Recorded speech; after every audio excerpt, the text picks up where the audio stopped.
தென்கிழக்கு வங்கக்கடல் பகுதியில் உருவான காற்றழுத்த தாழ்வு பகுதி ஆழ்ந்த காற்றழுத்த தாழ்வு பகுதியாக வலுவடைந்திருப்பதாக தெரிவிக்கப்பட்டிருக்கிறது. அண்மை செய்தியாக பார்த்து வருகிறோம். தென்கிழக்கு வங்கக்கடலில் காற்றழுத்த தாழ்வு பகுதி ஆழ்ந்த காற்றழுத்த தாழ்வு பகுதியாக வலுவடைந்திருப்பதாக வானிலை மையம் தெரிவித்திருக்கிறது. கூடுதல் விவரங்களோடு செய்தியாளர் லிவிகா இணைகிறார். லிவிகா, விவரங்கள்.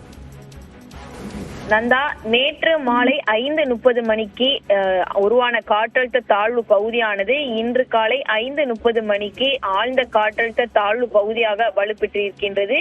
தென்கிழக்கு வங்கக்கடல் மற்றும் அந்த இந்திய பெருங்கடலை ஒட்டிய பகுதியில உருவாகி இருக்கக்கூடிய அந்த காற்றழுத்த தாழ்வு பகுதி ஆழ்ந்த காற்றழுத்த தாழ்வு பகுதியாக இன்று வலுப்பெற்றிருக்கக்கூடிய நிலையில் இது அடுத்த 48 மணி நேரத்தில் மேற்கு வடமேற்கு நோக்கி தென்மேற்கு வங்கக்கடல் மற்றும் இந்திய பெருங்கடலை நோக்கி நகர வாய்ப்பிருப்பதாக இந்திய வானிலை ஆய்வு மையம் தெரிவித்திருக்கின்றது.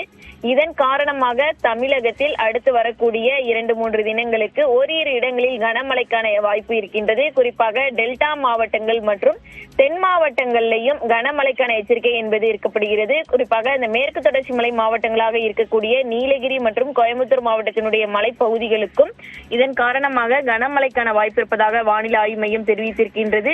இது அடுத்த 48 மணி நேரத்தில் மேலும் நகர வாய்ப்பு இருப்பதாக வானிலை ஆய்வு மையம் தற்போது தெரிவித்திருக்கின்றது. நந்தா, நன்றி லிபிகா விவரங்களுக்கு.